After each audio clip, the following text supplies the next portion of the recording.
पुराने कपड़े।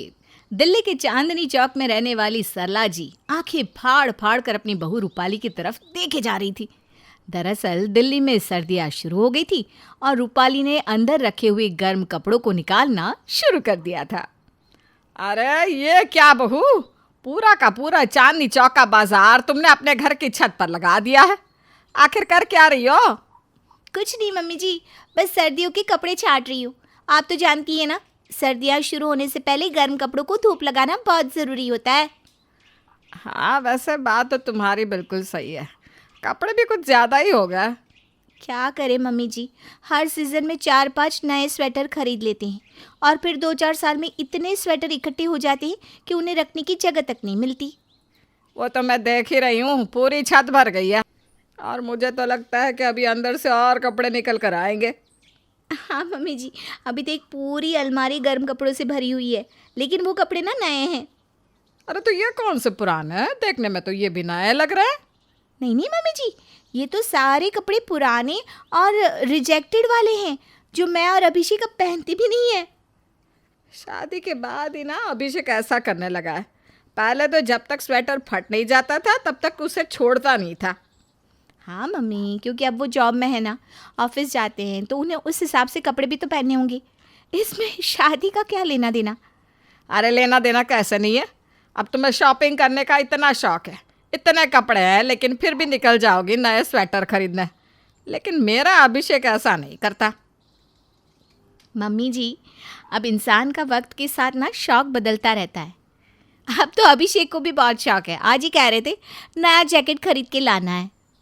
अरे लेकिन ये जो 4 जैकेट पड़े हुए हैं ये तो बिल्कुल नए हैं। अभी 6 साल पहले ही खरीदे थे ना अभिषेक ने। मम्मी जी, 6 साल तक एक कपड़े कौन पहनता है। अच्छा अच्छा ठीक है, तो फिर तुम ये बताओ कि इन कपड़ों का क्या करोगी? बस आप 2 मिनट रुक जाइए मम्मी जी, आपको पता चल जाएगा कि मैं इन कपड़ों का क्या करने वाली हूँ। तभी वहाँ पर सल्ला जी के घर में दूध देने वाला केशव आता है। नमस्ते आंटी जी। नमस्ते भाभी, कैसन है आप? अरे आपने फ़ोन करके हमको बुलाए? हाँ केशव भैया, आपसे ना एक बहुत ज़रूरी काम था। अरे क्या बात है भाभी, दूध के क्वालिटी में कोई परेशानी आ रही है का, या फिर आपको ज़्यादा दूध चाहिए? नहीं नहीं केशव भैया, दूध से कोई लेना देना नहीं है। अगर तुम्हें दूध वाले से दूध लेने का काम नहीं है तो क्या काम है बहू? दरअसल केशव भैया, ये आपके अभिषेक भैया की कुछ पुरानी जैकेट है। आप कद काठी में लगभग उनके जैसी ही हैं, तो अगर आप बुरा ना माने तो ये जैकेट आप अपने काम में ले सकते हैं। अरे मैं बुरा मानने वाली क्या बात है, अभिषेक भैया तो हमारे बड़े भाई जैसन है। अब उनके उतरे कपड़े पहन कर कहो ना, हमारी इज्जत घट जाएगी। ये लीजिए, ये चारों जैकेट आपकी। आप सुबह सुबह दूध देने आते हैं ना इतनी ठंड में, और मैंने देखा है कि आपके पास पहनने के लिए सिर्फ एक ही स्वेटर है। अरे भाभी, आप हमारे बारे में कितना सोचती है। आज से हमारी तो सारी परेशानी दूर हो गई। अब तो आराम से सुबह सुबह दूध बांटने निकल सकते हैं। भगवान आपका बहुत बहुत भला करे। और इतना कहकर केशव वहाँ से खुश होते हुए चला जाता है। उसके जाने के बाद अभिषेक भी वहाँ आता है। अरे क्या बात है रूपाली, छत पर कपड़ों की दुकान क्यों लगाई है? हाँ, दुकान तो लगाई है तुम्हारी बहू ने, लेकिन फ्री में कपड़े बांटने की। अरे तुम्हारी 4 जैकेट उस दूध वाले केशव को पकड़ा दी इसने। सारा दिन तो दूध में पानी मिलाता रहता है, क्या ज़रूरत थी उसको जैकेट देने की? अरे मम्मी जी, अब वो दूध में पानी मिलाता है, इस बात से उसे जैकेट देने का क्या लेना देना। अरे लेना देना कैसे नहीं है, ऐसे फ्री में कोई किसी को कुछ देता है क्या? मम्मी जी, वो जैकेट हमारे काम की नहीं थी। अभिषेक ने पिछले 4 साल से उन्हें पहना भी नहीं था। घर में पड़े पड़े खराब हो रही थी। अच्छा है ना, किसी के काम आएगी। हाँ मम्मी, वैसे रूपाली ठीक ही तो कह रही है। देना दो ना जैकेट, मुझे वैसे भी वो पहननी नहीं थी। इस घर में मेरी सुनता ही कौन है? घर का बेटा बिना स्वेटर के घूम रहा है और दूध वाला हीरो बनकर उसकी जैकेट पहनकर दूध बेचने जाएगा। वाह भाई वाह, यही दिन देखना था। इतना कहते हुए सरला जी वहाँ से चली जाती हैं। आपको नहीं लगता अभिषेक, मम्मी जी बिना बात की गुस्सा हो रही हैं? अरे जाने भी दो ना, मम्मी इस बात को समझती नहीं कि पुराने कपड़े घर में इकट्ठे करने से सिर्फ जगह खराब होती है और कोई फ़ायदा नहीं निकलता। अगले दिन दोपहर के वक्त अचानक से घर के दरवाजे की घंटी बजती है। अरे एक मिनट आ रही हूँ। कौन इतनी ज़ोर ज़ोर से घंटी बजा रहा है? सरला जी ने जैसे ही दरवाज़ा खोला तो देखा उनके घर काम करने वाली शीला दरवाजे पर खड़ी मुस्कुरा रही थी। अरे क्या हुआ? अब क्या लेने आई हो? घर का काम तो तुमने सुबह कर दिया था ना, अब कोई काम नहीं है, जाओ। अरे आंटी जी, आप तो बेकार में गुस्सा कर रहे हैं। हमको तो रूपाली भाभी ने आने को कहा, इसीलिए आपके घर आ गए, वरना हमें कौन सा शौक है दोबारा आपके घर आकर काम करने का। अरे क्यों भाई, रूपाली को तुमसे क्या काम आ गया? रूपाली भाभी कह रही थी कि कुछ पुराने स्वेटर पड़े हैं और वो हमें देना चाहती थी, तो बस वही लेने आ गए हम। और वो क्या है ना, इतने घरों में काम करते हैं और हमारे पास ना एक भी स्वेटर ना है। तो क्या तुम्हें सर्दी से बचाने का ठेका हमने ले रखा है? ऐ जाओ, निकलो यहाँ से, कोई स्वेटर नहीं है। तभी रूपाली वहाँ आती है। अरे शीला, अंदर आ जाओ। मम्मी जी मजाक कर रही हैं। तुम्हारे लिए ना बहुत सारे स्वेटर है मेरे पास। देखो, अब सर्दी में सिकुड़ते हुए काम करने की कोई ज़रूरत नहीं है। अरे भाभी क्या बता है, अब कितनी अच्छी हैं आंटी जी, तो हम पर बेकार ही गुस्सा कर रही हैं, जैसे हम यहाँ कोई भीख लेने आ गए हो। अरे फ्री की चीज़ लेना भीख लेना जैसा ही होता है। रहने दीजिए ना मम्मी जी, आप जानती है ना शीला कितनी गरीब है।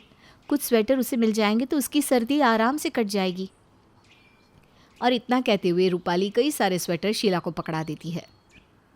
अब तुम्हारी दुकान का सामान खत्म हो गया बहू, या अभी और किसी को बांटना बाकी है? अभी कहाँ मम्मी जी, अभी तो बहुत सारे बेकार स्वेटर पड़े हुए हैं जिनकी हालत बहुत अच्छी है लेकिन पहनने के काम नहीं आते। इस तरह लोगों को स्वेटर बांटने की कोई ज़रूरत नहीं है। अरे कौन फ्री में किसी को कोई चीज़ देता है?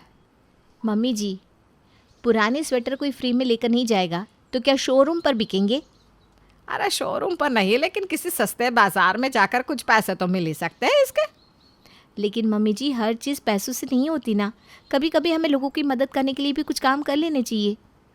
अरे 2,000 के स्वेटर है, अगर एक स्वेटर का 500 भी मिल गया ना तो क्या बुराई है? तुम तो कुछ समझती नहीं। मुझे अभिषेक से बात करनी होगी। क्या रूपाली अपने स्वेटर बांटने का सिलसिला जारी रखेगी? क्या सरला जी वाकई में पुराने स्वेटर्स को किसी बाजार में जाकर बेचेंगी? शाम के वक्त जब अभिषेक ऑफिस से लौट कर आता है तो देखता है कि सरला जी मुंह फुला कर बैठी हुई थी। अरे क्या हुआ मम्मी, किस बात पर नाराज़ हैं आप? तुमसे किसने कहा कि मैं नाराज़ हूँ? आपका बेटा हूँ मैं, और आपका चेहरा देखकर पहचान जाता हूँ कि आपका मूड कैसा है। हाँ, वैसे पहचाना तो ठीक ही है, अभी ना मेरा मूड बहुत ख़राब है। मम्मी वही तो पूछ रहा हूँ, हुआ क्या है? और रूपाली कहाँ है, कहीं नज़र नहीं आ रही। रूपाली के बारे में तो बात ही मत करो, उसी की वजह से ना मूड ख़राब हुआ है मेरा। अरे लेकिन उसने क्या किया मम्मी? बात तो ऐसे कर रहा है जैसे तुझे कुछ पता ही नहीं। अरे पिछले कितने दिनों से स्वेटर बांटने में लगी हुई है, नए नए स्वेटर सबको बांटती है, दूध वाला, काम वाली बाई, यहाँ तक कि भीख मांगने वाले भिखारी को भी। अरे मम्मी, तो इस पर प्रॉब्लम क्या है? देख बेटा, प्रॉब्लम तो है ना, जितने भी स्वेटर बहू बांट रही है वो सारे नए के नए हैं। अरे अगर इन कपड़ों को कहीं बेचा जाए तो एक एक स्वेटर के 500, 1000 तो आराम से मिल जाएंगे, कुछ कमाई हो जाएगी। लेकिन नहीं, रूपाली तो मेरी बात सुनने को तैयार ही नहीं। वैसे मम्मी, आपका आइडिया तो अच्छा है, मैंने तो इस बारे में कभी सोचा ही नहीं, और आपने भी मुझे पहले कभी बताया नहीं। देखा मुझे पता था कि तुम मेरी बात एक बार में समझ जाओगे, लेकिन बहू मेरी सुनने को तैयार ही नहीं। पिछले 2 घंटे से अनाथ आश्रम गई हुए पुराने कपड़े बांटने। तो फिर ठीक है ना मम्मी, अब जब रूपाली सारे कपड़े बांट ही चुकी है तो जो आप कह रही है वो हम अगली बार करेंगे, इस बार जाने देते हैं। अरे नहीं नहीं नहीं, अभी तो पूरा एक अलमारी भर कर पुराने स्वेटर पड़े हैं रूपाली के पास, और अगर जल्दी हम उन्हें बेचने नहीं गए ना बेटा तो वो भी गरीबों में बांट देगी है। ठीक है मम्मी, एक काम करते हैं, अभी हम रूपाली का इंतज़ार करते हैं, कल सुबह जाकर हम सारे कपड़े बाज़ार में बेच देंगे। मुझे पता है पुराने कपड़े कहाँ पर बिकते हैं। अरे वाह वाह, ये तो घर बैठे कमाई वाली बात हो गई। अब तू ना रूपाली से साफ साफ कह देना कि ये एक भी कपड़ा किसी को देने की ज़रूरत नहीं है। अगले दिन सुबह के वक्त सरला जी पुराने कपड़ों को बैग में भरने लगती है। अरे मम्मी जी, ये आप क्या कर रही हैं? ये सारे पुराने कपड़े बैग में क्यों भर रही हैं? क्योंकि आज मैं और अभिषेक सारे पुराने कपड़े बेचने के लिए जा रहे हैं। देखना, कम से कम 8-10 हज़ार तो आराम से कमा लेंगे हम। अभिषेक, मम्मी जी जो कह रही हैं वो बात सही है। हाँ बिल्कुल, देखो रूपाली, मुझे तो मम्मी का आइडिया बहुत अच्छा लगा। अरे क्या ज़रूरत है लोगों को इस तरह फ्री में कपड़े बांटने की। इन्हें बेचकर हम खूब सारे पैसे भी तो कमा सकते हैं। लेकिन अभिषेक ये अच्छी बात नहीं है। अगर हमारी वजह से किसी की मदद हो जाती है तो उसमें क्या प्रॉब्लम है? नहीं रूपाली, अरे सबकी मदद करने का ठेका हमने थोड़ी ना ले रखा है। आज तो मैं और मम्मी ये कपड़े बाज़ार में बेचने के लिए जाएंगे ही। लेकिन मम्मी एक काम करते हैं, हम शाम के वक्त चलते हैं। अभी मुझे ऑफिस का काम है। ठीक है बेटा, जैसा तुझे ठीक लगता है वैसा कर। शाम के वक्त अभिषेक और सरला दोनों ही पुराने कपड़े लेकर बाजार में बेचने के लिए निकल पड़ते हैं। कपड़े बेचकर जब वो घर की तरफ लौट रहे थे तो सड़क पर एक भिखारी के परिवार को ठंड में सिकुड़ते हुए देखते हैं। अरे मम्मी देखो ना, दिल्ली में कितनी सर्दी पड़ने लगी है। इन लोगों के शरीर पर फटे कपड़े हैं, इन्हें बहुत ठंड लग रही होगी ना। हाँ बेटा, बात तो तेरी सही है। देखो ना मम्मी, हमारे पास कितने नए नए कपड़े पहनने के लिए है। कहीं ऐसा ना हो कि ये बेचारे ठंड से ही मर जाएं। लग तो ऐसा ही रहा है बेटा, बेचारों के पास सोने के लिए चादर तक नहीं है। लेकिन जाने दो ना मम्मी, हमें क्या, हम थोड़ी ना सबकी मदद करते फिरेंगे। और वैसे भी आज तो हमने पूरे 10,000 कमाए पुराने स्वेटर बेचकर। एक काम कर बेटा, मुझे ना अभी के अभी बाजार ले चल। अरे मम्मी, लेकिन अभी हमारे पास बेचने के लिए पुराने कपड़े नहीं हैं। अरे मैं पुराने कपड़े बेचने की बात नहीं कर रही हूँ, मैं इन लोगों के लिए नए स्वेटर खरीद कर लाना चाहती हूँ। कमाल करती हैं मम्मी, अभी तो आपने पुराने स्वेटर बाजार में बिकवा दिए और अब आप कह रही हैं कि आपको इन पैसों से नए स्वेटर खरीद कर लाने हैं। रूपाली सही कहती थी बेटा, हमें कभी कभी पैसों के बारे में ना सोचकर लोगों की मदद करनी चाहिए। मैं इन लोगों को इस तरह ठंड में मरते हुए नहीं देख सकती। चल, हम इनके लिए नए स्वेटर खरीद लाते हैं। कुछ देर के बाद सरला और अभिषेक नए स्वेटर खरीद के लाते हैं और उन भिखारी के परिवार वालों को दे देते हैं और उसके बाद वो अपने घर लौट आते हैं। अरे मम्मी जी आ गई, बताइए स्वेटर बेचने के कितने रुपये मिले हैं आपको? अरे पूछ मत बहू, आज मुझे जो खुशी मिली है ना उसके बारे में मैं तुम्हें बता ही नहीं सकती। लगता है मम्मी जी आपको काफ़ी अच्छी खासी इनकम हुई है। आपका चेहरा देखकर लग रहा है कि आप बहुत खुश हैं। सही कहती है रूपाली, आज मम्मी जी को जो मिला है ना उसका तो कोई मुकाबला ही नहीं कर सकता। एक काम करो, तुम जल्दी से 1 कप चाय बना कर लाओ। पहले चाय पीते हैं, फिर इस बारे में बात करते हैं। रूपाली उदास मन से रसोई में जाती है और चाय बना कर ले आती है। अच्छा बहू, एक बात तो बता, अभी और भी पुराने कपड़े बचे हैं कि नहीं? हाँ मम्मी जी, बचे तो हैं और वो सभी मैंने पैक कर दिए हैं। आप जाकर उन्हें बाज़ार में बेच सकती हैं। रूपाली की बात सुनकर अभिषेक ज़ोर ज़ोर से हंसने लगता है। रूपाली जानती भी हो आज क्या हुआ? मुझे कैसे पता होगा, लेकिन मम्मी जी को देखकर लग रहा है कि पुराने स्वेटरों की अच्छी खासी कीमत मिली है उन्हें। बात तो तुम्हारी सही है बहू, कीमत तो मुझे अच्छी मिली, लेकिन वो कीमत पैसों से नहीं बल्कि मन की तसल्ली से मिली है। तुम ठीक कहती थी बहू, हमें हर बार पैसों के बारे में नहीं सोचना चाहिए। कभी कभी गरीब लोगों की मदद करके भी बहुत कुछ कमाया जा सकता है। ये आप क्या कह रही हैं मम्मी जी?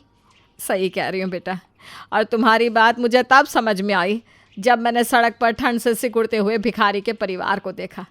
जो भी पैसे मैंने वो स्वेटर बेचकर कमाए थे ना, उससे उन लोगों के लिए गर्म कपड़े ला कर दे दिए। हाँ रूपाली, मम्मी सही कह रही हैं, उन्हें तुम्हारी बात समझ में आ गई है और वो आज के बाद तुम्हें कभी भी पुराने कपड़े गरीबों को देने से नहीं रोकेंगी। अगले दिन सरला खुद कुछ गरीब और काम वाले लोगों को बुलाकर पुराने कपड़े दे देती है, साथ ही उन्हें ज़रूरत की चीज़ें भी खरीद कर देती है। वाकई में लोगों की मदद करके बहुत खुशी मिलती है रूपाली बहू, तुम्हारी बात बिल्कुल सही थी। जो चीज़ें हमारे घर में बेकार में पड़ी होती है वो किसी दूसरे के लिए बहुत काम की साबित हो सकती है।